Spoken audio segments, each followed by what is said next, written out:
കർത്താവിൻ്റെ മഹത്വമുള്ള നാമം വാഴ്ത്തപ്പെടുമാറാകട്ടെ. അനുഗ്രഹിക്കപ്പെട്ട ഈ നല്ല പ്രഭാതത്തിനാണ് കർത്താവിന് സ്തോത്രം ചെയ്യുന്നു. ഈ പ്രഭാത സന്ദേശം കേൾക്കുന്ന എല്ലാ പ്രിയപ്പെട്ടവർക്കും വീണ്ടും വരുന്നവനായ ക്രിസ്തയേശുവിൻ്റെ നാമത്തിൽ എൻ്റെ പ്രഭാത വന്ദനങ്ങളെ ഈ നിമിഷം അർപ്പിക്കട്ടെ. സദൃശ്യവാക്യങ്ങൾ 28-ാം അധ്യായം അതിൻ്റെ 13-ാമത് വാക്യം. അവിടെ ഇങ്ങനെ നമുക്ക് കാണാൻ കഴിയുന്നു: തൻ്റെ ലംഘനങ്ങളെ മറയ്ക്കുന്നവന് ശുഭം വരികയില്ല, അവയെ ഏറ്റുപറഞ്ഞ് ഉപേക്ഷിക്കുന്നവനോ കരുണ ലഭിക്കും. ഈ വാക്യങ്ങൾക്കാണ് ദൈവത്തിന് സ്തോത്രം ചെയ്യുകയാണ്. അനുഗ്രഹീതമായ ഒരു ചിന്തയാണ് നമ്മൾ ഇന്ന് പ്രഭാതത്തിൽ ചിന്തിപ്പാൻ കർത്താവിൽ ശരണപ്പെടുന്നത്.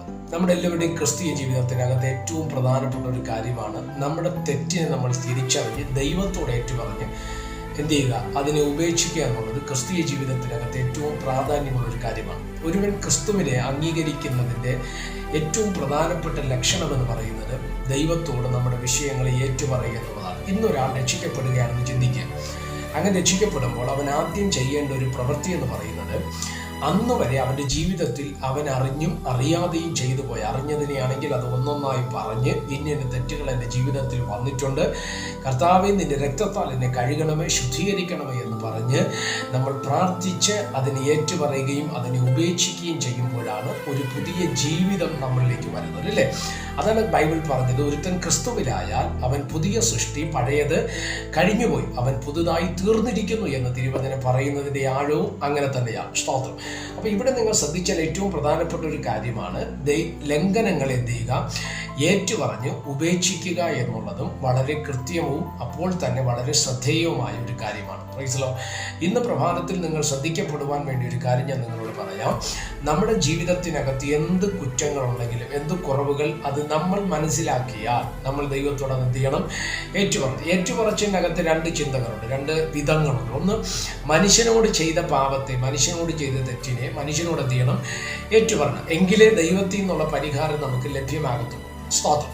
ചിലർ മനുഷ്യനോട് തെറ്റ് ചെയ്തിട്ട്, മനുഷ്യനോട് പാപം ചെയ്തിട്ട് സ്തോത്രം ദൈവത്തോട് ഏറ്റുപറയും. അപ്പോൾ അതിനകത്ത് ദൈവം പരിഹാരം അയക്കത്തില്ല. കാരണം നീ ചെയ്തത് മനുഷ്യനോടുള്ള ബന്ധത്തിലാണ്. അല്ലെങ്കിൽ മനുഷ്യൻ ക്ഷമിക്കേണ്ടത് മനുഷ്യൻ ക്ഷമിക്കണം, എന്നാലേ ദൈവത്തിൽ നിന്നുള്ള പരിഹാരം നമുക്ക് ലഭ്യമാകത്തുള്ളൂ. അതുകൊണ്ടാണ് പൗലോസ് അപ്പോസ്തലൻ പറഞ്ഞത്, എനിക്ക് മനുഷ്യരുടെ മുമ്പിലും ദൈവത്തിൻ്റെ മുമ്പിലും കുറ്റമറ്റ ഒരു മനസാക്ഷി എനിക്കുണ്ട് എന്ന് പൗലോസ് പറഞ്ഞതിൻ്റെ കാരണം അതുകൊണ്ടാണ്. സ്തോത്രം. അതുകൊണ്ട് എന്നെ ശ്രദ്ധിക്കുന്ന ദൈവമക്കളോട് ഞാൻ പറയാം, മനുഷ്യരോട് ചെയ്തതിന് മനുഷ്യരോട് നമ്മൾ എന്ത് ചെയ്യണം? ഏറ്റുപറയണം. പരസ്യമായി ചെയ്തതിന് പരസ്യമായി ഏറ്റുപറയണം.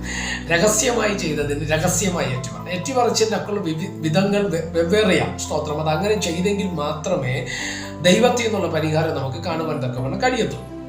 യെശയ്യാ പ്രവാചകന്റെ പുസ്തകം 5-ാം അധ്യായത്തിലേക്ക് വരുന്ന സമയത്ത് യെശയ്യാവ് എന്ന പ്രവാചകൻ ദർശനം കാണുകയാണ്. അവൻ്റെ ദർശനം എന്താണെന്ന് നമുക്ക് ആ ഭാഗത്തിൽ അറിയാം. ആ ദർശനം കണ്ടു കഴിയുമ്പോൾ അവൻ പറയുന്ന ഒരു കാര്യമാണ്, ഞാൻ ശുദ്ധിയില്ലാത്ത അധരങ്ങളുള്ള ഒരു മനുഷ്യൻ, ശുദ്ധിയില്ലാത്ത അധരങ്ങളുള്ള ജനത്തിൻ്റെ നടുവിൽ പാർക്കുന്നു എന്ന് പറഞ്ഞ് അവൻ ദൈവത്തോട് ആ നാവിൻ്റെ അശുദ്ധിയെ, അല്ലെങ്കിൽ അവൻ്റെ അശുദ്ധി അവൻ ചൂണ്ടിക്കാണിക്കുകയും ദൈവം അവനെ വിശുദ്ധീകരിക്കുകയും ചെയ്യുന്നതായിട്ട് നമ്മൾ വായിക്കപ്പെടുന്നത്, അല്ലേ?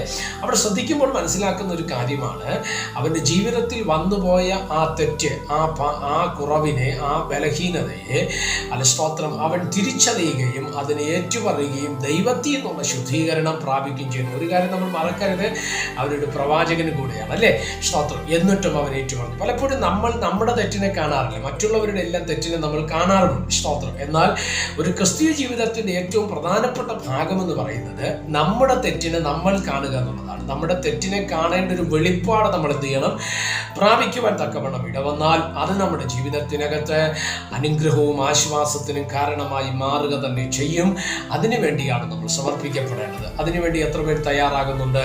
അതിലേക്ക് നമ്മൾ വന്നാൽ നമ്മുടെ ക്രിസ്തീയ ജീവിതം പൂർണ്ണമാകുവാൻ തക്കവണ്ണം ഇടവരും. സ്വർഗം അതിനായിട്ട് നമ്മളെ സഹായിക്കട്ടെ. പ്രാർത്ഥിക്കാം. പരിശുദ്ധനായ ദൈവമേ, സ്വർഗീയ നല്ല പിതാവേ, ഈ സന്ദേശത്തിനായിട്ട് നന്ദിയോടെ കർത്താവിന് സ്തോത്രം ചെയ്യുന്ന ഈ സന്ദേശം കേൾക്കുന്ന എല്ലാ പ്രിയപ്പെട്ടവരെയും തൃക്കരങ്ങൾ തരികയാണ്. അവിടുന്ന് ഞങ്ങളെ ചെറുകടിയിൽ മറച്ചാട്ട് അവിടുത്തെ കൃപ കൊണ്ട് ഞങ്ങളെ പൊതികൾ, ഞങ്ങളുടെ തെറ്റുകളെ ശ്രദ്ധിച്ച് അത് ഏറ്റുപറഞ്ഞ് ഉപേക്ഷിച്ച് ദൈവത്തിൻ്റെ കരുണ പ്രാപിപ്പാൻ തക്കവണ്ണം സ്വർഗം ഇടവരുത്തിയാട്ട്. അങ്ങ് ദൈവം അങ്ങനെ ചെയ്യുന്നതിനായിട്ട് സ്തോത്രം, മഹത്വം അങ്ങേക്ക് യേശുവിൻ നാമത്തിൽ തന്നെ. ആമേൻ. എല്ലാവരെയും ദൈവം അനുഗ്രഹിക്കട്ടെ. God bless you.